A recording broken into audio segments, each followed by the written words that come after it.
अस्सलाम वालेकुम स्टूडेंट, सुना है क्या हाल। अच्छा स्टूडेंट, हमने एफएससी पार्ट 1 का चैप्टर नंबर 3 स्टार्ट किया था। तो पीछे हमने डिटेल से वेलोसिटी, स्पीड, डिस्प्लेसमेंट, एक्सेलरेशन, ये सारी क्वांटिटी हमने डिटेल से देखी थी और ये भी कहा था कि क्यों इन क्वांटिटी की फिजिक्स में ज़रूरत पड़ी। फिर हमने वेलोसिटी टाइम ग्राफ को डिटेल से देखा था, उसके एमसीक्यूज़ और न्यूमेरिकल भी देखे थे। डिटेल से हमने कहा था कि क्यों वेलोसिटी टाइम ग्राफ को हम पढ़ रहे हैं। तो आज हम देखेंगे न्यूटन, हमारे पास लॉज ऑफ मोशन। स्टूडेंट, हमारे पास आज हम देखेंगे न्यूटन का जो पहला लॉ था उसको हम डिटेल्स देखेंगे। स्टूडेंट, वो है तो छोटा सारा और सबको हमारे पास याद होता है, पढ़ भी उसको सब लेते हैं, लेकिन उसके पीछे जो फिजिक्स है उसको नहीं देखते। हमारे पास ऐसे तो नहीं वो हमारे पास उसके मशहूर हो गए लॉ। अगर छोटे सारे होते, उनमें इंफॉर्मेशन ना होती तो क्यों हमारे पास हमें पढ़ाए जाते। सबसे पहली बात यह है कि हमें वो क्यों पढ़ाए जाते, क्यों हम उनको पढ़ रहे हैं, क्या वजह थी कि वो फिजिक्स में लाए गए। तीन जो उसके हमारे पास है मोशन के लाज थे। तो आज हम उन लाज को पढ़ने के साथ साथ देखेंगे कि क्या वजह थी इसको हमने पढ़ा और इसके पीछे फिजिक्स क्या है। हम उसके एमसीक्यूज और न्यूमेरिकल को भी देखेंगे। हाँ, आप कह रहे होंगे उसमें तो फार्मूला है ही कोई नहीं। पहला ला तो हमारे पास एक सिंपली ला है, उसमें तो कोई फार्मूला हमारे पास है ही नहीं, तो हमारे पास एमसीक्यूज और न्यूमेरिकल कहाँ से आ गए। तो यही बात है हमारे पास स्टूडेंट, वो ला तो छोटा सा है, वो एक लाइन की स्टेटमेंट है, लेकिन हमारे पास बहुत सारी इंफॉर्मेशन प्रोवाइड करता है, इसीलिए उसको हम फिजिक्स में पढ़ते हैं। एवं तो नहीं ना हमने इतना सारा स्यापा कर लिया। तो ये वजह होती है हमें फिजिक्स में उसको पढ़ना पड़ा। है तो लाल छोटा सारा, बिल्कुल छोटा सारा है, एक स्टेटमेंट है, लेकिन उस स्टेटमेंट के पीछे हमारे पास जो इन्फॉर्मेशन छुपी है हम आज उसको भी देखेंगे। तो मेरा नाम जाहिद इमरान और आपका ये चैनल फिजिक्स एकेडमी। तो चले हम स्टार्ट करते हैं न्यूटन का जो पहला लॉ था। तो न्यूटन स्टूडेंट हमारे पास स्टडी करता रहा, हमारे पास मोशन के ऊपर पहले गैलीलियो था फिजिक्स में, वो भी हमारे पास, उसने भी मोशन के रिलेटेड हमें काफ़ी सारी इन्फॉर्मेशन प्रोवाइड की थी। जब हमारे पास न्यूटन आया तो उसने उसी हमारे पास जो गैलीलियो की इन्फॉर्मेशन थी उसको स्टडी किया और मज़ीद नए अंदाज से हमें मोशन के रिलेटेड, हरकत के रिलेटेड हमें कवानीन प्रोवाइड की। तो उसका जो हमारे पास पहला लॉ है वो हमारे पास है, उसको हम लॉ ऑफ इनर्शिया भी कहते हैं। हमारे पास वो लॉ ऑफ इनर्शिया भी होता है, उसको हम लॉ ऑफ इनर्शिया भी कहते हैं।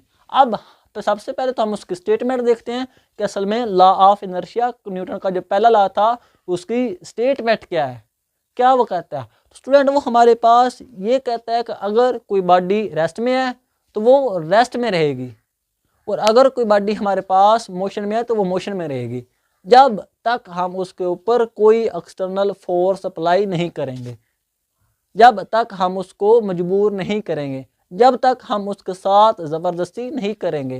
तो वो बॉडी मोशन में है तो मोशन में रहेगी, और रेस्ट में है, हमारे पास ताकत है, ठहरी हुई है, तो वो हमारे पास रेस्ट में ही रहेगी जब तक उसके ऊपर कोई एक्सटर्नल फोर्स आके अप्लाई ना हो। इतना सा ला था बस। क्या स्टूडेंट, इतना सी ला था कि हमारे पास, हम ये पढ़ लेते हैं कि हमारे पास कोई बॉडी मोशन में है तो वो मोशन में रहेगी जब तक फोर्स ना लगे, रेस्ट में है तो रेस्ट में रहेगी जब तक फोर्स ना लगे, ये तो हम याद कर लेते हैं। तो स्टूडेंट, यही है भी इतनी, हमारे पास जो पहला ला था वो है भी इतना कि हमारे पास कोई बॉडी अगर रेस्ट में है तो वो रेस्ट में ही रहेगी, अगर मोशन में है तो वो मोशन में ही रहेगी जब तक दोनों के ऊपर कोई फोर्स ना लगे और वो अपनी स्टेट चेंज ना करें। स्टेट उसी वक्त चेंज होगी जब हमारे पास उनके ऊपर कोई एक्सटर्नल फोर्स लगेगी, उसी वक्त उनके हमारे पास उनकी स्टेट चेंज होगी।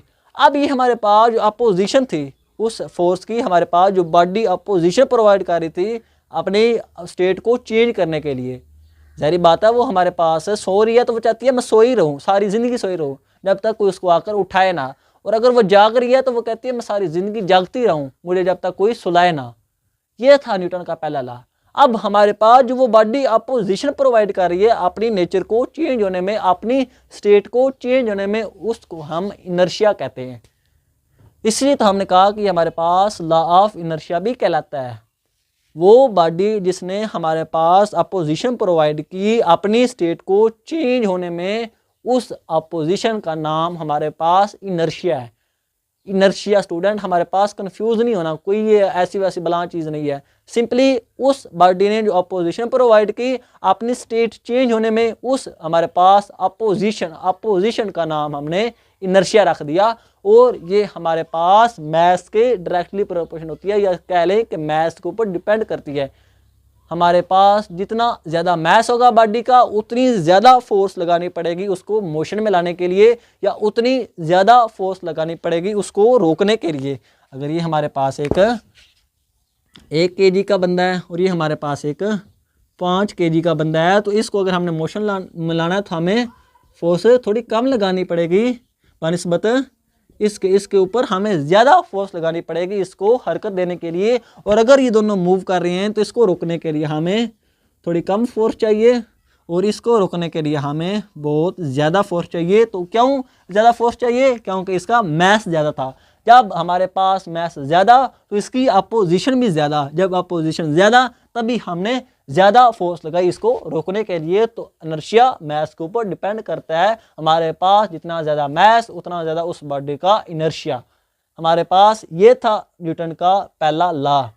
कोई बॉडी रेस्ट में है तो वो रेस्ट में रहेगी, कोई बॉडी मोशन में है तो वो मोशन में रहेगी। जब तक उनके ऊपर ज़बरदस्ती ना लगाए, हम चपेड़े चपूड़े मारकर उनको ज़बरदस्ती ना करें, तो वो बॉडी अपनी स्टेट चेंज नहीं कर सकती। अब इतनी सारी हमारे पास जो बात थी, जो कैलकुलेशन थी, इससे हमने क्या निकाला कि हमारे पास ये लॉ ऑफ इक्विलिब्रियम में कहलाता है। क्या स्टूडेंट? यही इसमें नई बात थी जो हम भूल जाते हैं, जिसको हम इग्नोर कर देते हैं, और यहाँ से हमारे पास न्यूमेरिकल आ जाते हैं ई कैट और एम कैट में। तो हमारे पास जो पहला न्यूटन का लॉ था वो हमारे पास इक्विलिब्रियम को भी प्रोवाइड करता था, क्योंकि बॉडी रेस्ट में है तो वो रेस्ट में ही रहेगी, रेस्ट में उसी वक्त रहेगी जब तक ऑल फोर्सेस का इफेक्ट उसके ऊपर ज़ीरो ना हो, तभी तो वो रेस्ट में है ना। और अगर मोशन में है तो वो मोशन में ही रहेगी जब तक ऑल उसके ऊपर जो फोर्सेस का नेट इफेक्ट है वो कैंसिल हो जाए, ज़ीरो हो जाए, एक दूसरे को कैंसिल कर दें, तो वैसे मोशन में रहेगी, मोशन में भागती रहेगी जब तक उसके ऊपर कोई फोर्स ना लगे। या फोर्स लगेगी जो नेट के हमारे पास ज़ीरो नहीं होगी, उस वक्त बॉडी अपनी स्टेट को चेंज करेगी, उस वक्त हमारे पास इक्विलिब्रियम डिस्टर्ब होगा। तो ये लॉ इक्विलिब्रियम के हमारे पास है, उसको भी एक्सप्लेन करता है, और यहाँ से ही हमारे पास न्यूमेरिकल बनते हैं। तो हमारे पास इनर्शिया क्या था? हमारे पास आपने सब ने हमारे पास जो इसकी डेफिनेशन थी कि हमारे पास कोई रेस्ट में है तो रेस्ट में रहेगा, मोशन में है मोशन में रहेगा, जब तक इसके ऊपर ज़बरदस्ती ना करें। और इनर्शिया क्या था? बॉडी का अपनी स्टेट को चेंज करने में अपोजिशन प्रोवाइड करना, रेजिस्टेंस प्रोवाइड करना, उसको हम हमारे पास इनर्शिया कहते हैं। अब हमारे पास MCQs इसमें से बन सकते हैं स्टूडेंट, वो हम देखते हैं। हमारे पास पहला तो ये पूछ सकता है कि इनर्शिया हमारे पास, जिस तरह हमने ये मैथ्स की हमारे पास कंपैरिजन किया था, जिसका मैथ्स ज़्यादा उसका इनर्शिया भी ज़्यादा। तो पहला MC स्टेटमेंट स्टूडेंट हमारे पास ईजी सी है, आ सकती है MCQs में, ये नहीं कि वो आ नहीं सकती, वो भी पूछ सकता है। लेकिन हमारे पास वो इनर्शिया के रिलेटेड ज़्यादा पूछता है कि जिसका इनर्शिया ज़्यादा उसका हमारे पास मैथ्स ज़्यादा, उसका इनर्शिया भी ज़्यादा, जिसका मैथ्स कम उसका हमारे पास इनर्शिया भी कम, जिसका मैथ्स ज़्यादा उसका इनर्शिया ज़्यादा, क्योंकि वो ज़्यादा अपोजिशन प्रोवाइड करेगा। अब हमारे पास जो पहला लॉ था ये हमारे पास फोर्स को भी डिफाइन कर रहा था। क्या स्टूडेंट? फोर्स को पहला लॉ क्या कहता है? ये MCQ है बहुत इंपॉर्टेंट। कौन सा MCQ है ये? हमारे पास जो फर्स्ट लॉ था, लॉ जो हमारे पास न्यूटन का था, वो हमारे पास क्या देता था? Definition of force, definition of force. ये हमारे पास बहुत इंपॉर्टेंट MCQ था कि पहला लॉ क्या करता था? पहला लॉ हमें फोर्स की डेफिनेशन देता था। अब कैसे फोर्स की डेफिनेशन दे रहा है?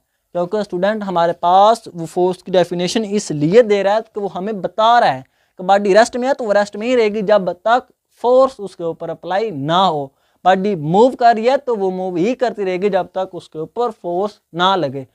रेस्ट में है तो उसके ऊपर सारी फोर्सेस का नेट ज़ीरो है, मोशन में है तो सारी फोर्सेस का नेट ज़ीरो है, तभी वो मोशन में है तभी ये रेस्ट में है। जब दोनों का हमारे पास नेट कुछ ना कुछ आएगा तो मोशन वाली हरकत करने लग जाएगी और हरकत वाली हमारे पास स्टॉप हो जाएगी, रेस्ट में आ जाएगी, अपोजिशन उसके ऊपर लगी। तो ये हमारे पास पहला लॉ डिफिनेशन करता है फोर्स की, फोर्स को बताता है कि फोर्स है क्या।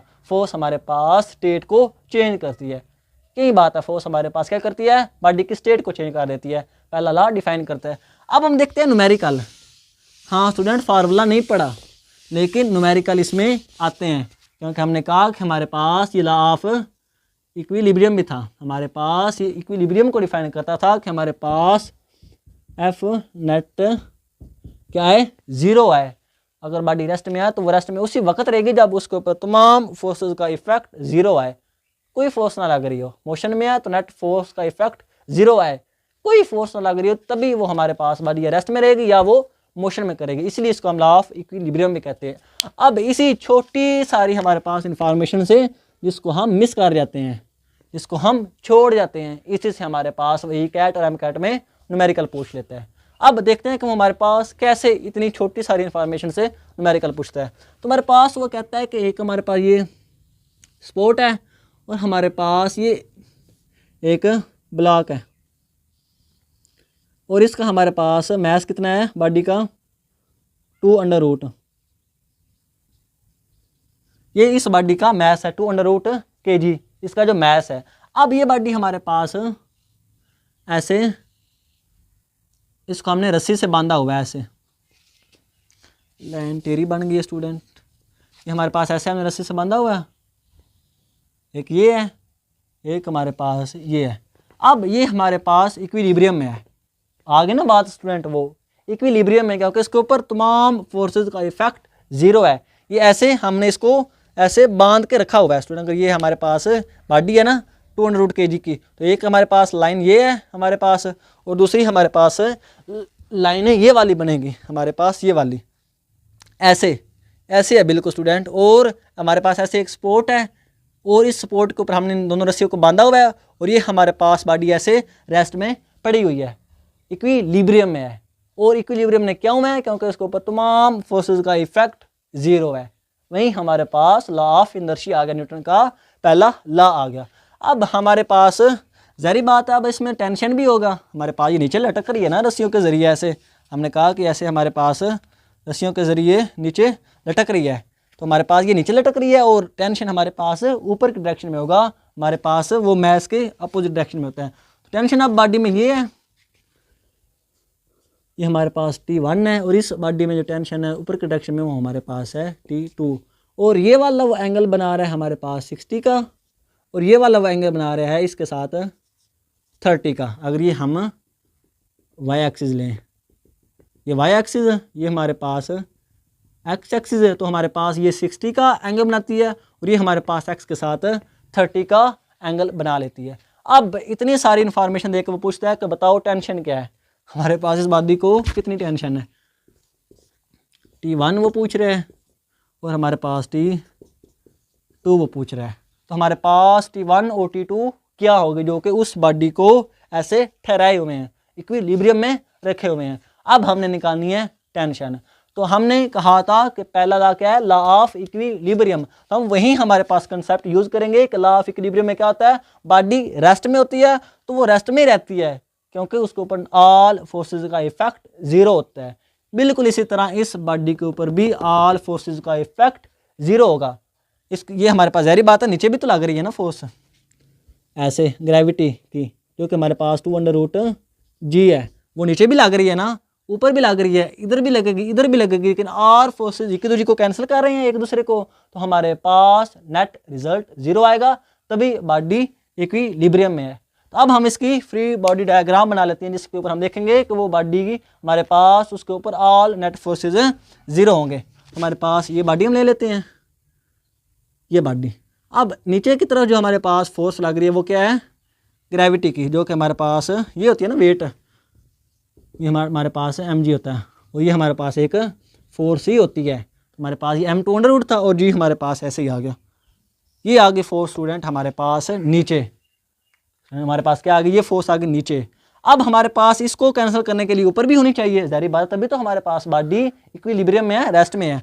अब हमें पता जब भी टेंशन भी एक फोर्स है स्टूडेंट, इसका भी यूनिट न्यूटन होता है, ये फोर्स है, तभी तो ये बॉडी को ऊपर की तरफ खींच रही है, रेस्ट में रखे हुए है, ये भी एक फोर्स है। तो हमें पता फोर्स क्या है, वेक्टर, और जब भी कोई वेक्टर किसी एक्स एक्सिस के साथ एंगल बनाए तो वो फोर्स हमारे पास दो हिस्सों में कन्वर्ट हो जाती है। वो वाली हमारे पास वेक्टर दो हिस्से उसके हो जाते हैं, एक उसका हिस्सा एक्स में, एक उसका हिस्सा वाई में।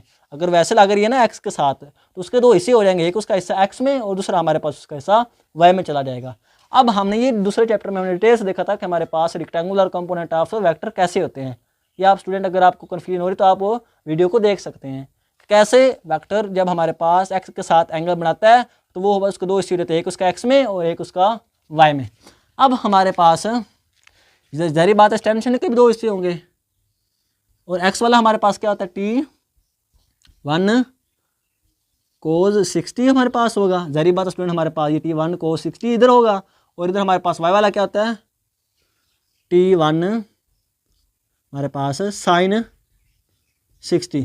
अब हमारे पास जाहिर बात है अब फोर्स इस बॉडी को इधर भी लग रही है, एक तो नीचे लग रही थी एक ऊपर लग रही है, अब इधर भी एक फोर्स आ गई कंपोनेंट। तो इस फोर्स को कैंसिल करने के लिए इसके अपोजिट में भी एक कंपोनेंट होना चाहिए जो कि इस बॉडी को इक्विलिब्रियम में रखे।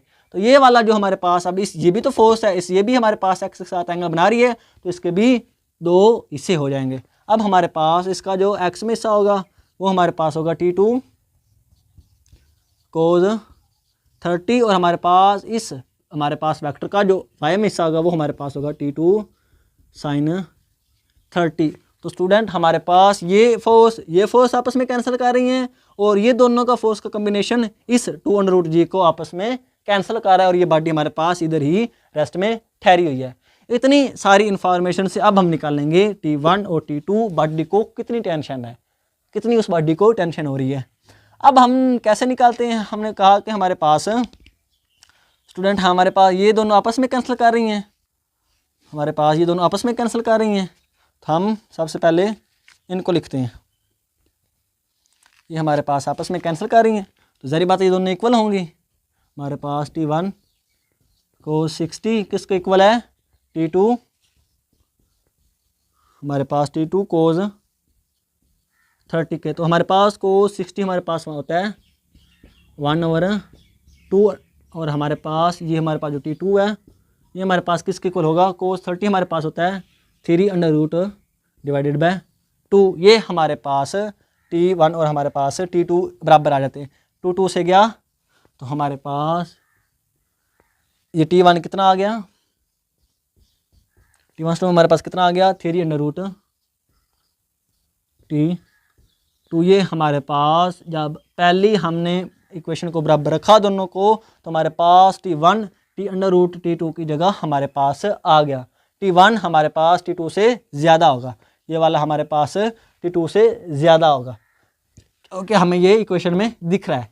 अब हमारे पास ये वाला हमने किया, अब हम इसको दूसरा जो हमारे पास पहले एक्स में कंपेयर किया फिर हम वाई में कंपेयर करते हैं। अब हम क्या करते हैं बॉडी को वाई में कंपेयर करते हैं। ये हमारे पास टेंशन निकालनी है, ये हमें सारी इन्फॉर्मेशन मिल गई हमारे पास, ये हम ऐसे लिख लेते हैं ऊपर। T1 क्या आया था स्टूडेंट हमारे पास 3/√T2। अब हमें चाहिए ये वाली हमारे पास इनको बराबर करना है। तो हमारे पास ये पहले वाई में है, मतलब कि T1 sin 60, इन दोनों का हमारे पास इफेक्ट इसको कैंसिल करेगा T2 sin 30। ये किसके इक्वल आ जाएगा हमारे पास 2/√, और जी हमारे पास क्या है 10। जी की वैल्यू हम क्या पर सपोज करते हैं 10।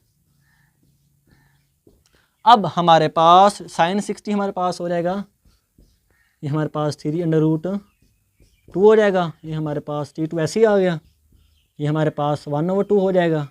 sin 30 हमारे पास 1/2 होता है, और ये हमारे पास ऐसे ही आ जाएगा। अब हमारे पास T1 की हमने वैल्यू ये निकाल ली है, ये हम पुट कर देते हैं इधर, और हमारे पास ये 2 हमारे पास पहले ही हम इसको उधर तरफ ले जाते हैं।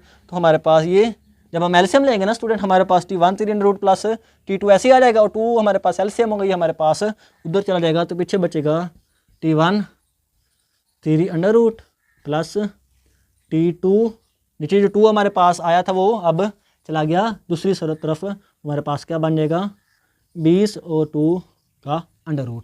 अब हमारे पास T1 की वैल्यू हमने इधर पुट कर देनी है, और हमें T2 हमारे पास मिल जाएगा।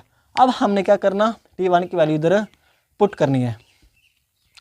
तो जब हमने T1 की वैल्यू पुट की, हम इधर पुट कर, ये स्टूडेंट आपने एक दफ़ा नोट कर लें, क्योंकि हमारे पास ये वाला हिस्सा इसको कैंसिल कर रहा है, ये दोनों का इफेक्ट हमारे पास है, इसको कैंसिल कर रहा है। तो अब हमारे पास जब वैल्यू पुट करेंगे तो हमारे पास क्या आएगा, हमारे पास T1 पुट करना है ना स्टूडेंट, हमारे पास 3 √T2 और साथ में हमारे पास क्या है, दोबारा 3 है और प्लस हमारे पास T2 है, किसके इक्वल है, 22 के। क्या स्टूडेंट, हमने T1 की सिंपली वैल्यू पुट किया और कुछ भी नहीं किया। तो हमारे पास ये हमारे पास 3 स्क्वायर रूट कैंसिल हो जाएंगे, तो हमारे पास 3T2 हमारे पास 20 ये हमारे पास 4T2 आ जाएगा।